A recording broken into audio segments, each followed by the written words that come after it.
In today's video, I'm gonna walk you through the process of how to renew your learner's license. If you want to know how to renew your learners, stay tuned and leave a like and a comment on this video. So the first thing you're going to need is 2 passport size pictures. They have to be signed by a JP or a superintendent police officer. You're also going to need $1,800 and walk with your pen.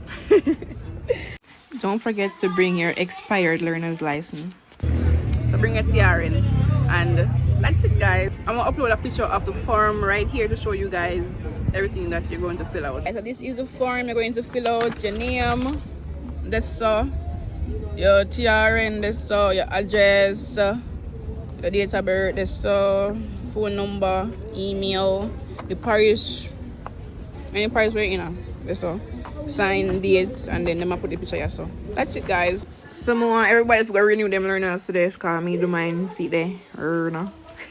So I just did mine. This is my old one, this is my new one. So it's not some fun everyone more often than now. Yeah, bye guys. Learners right now.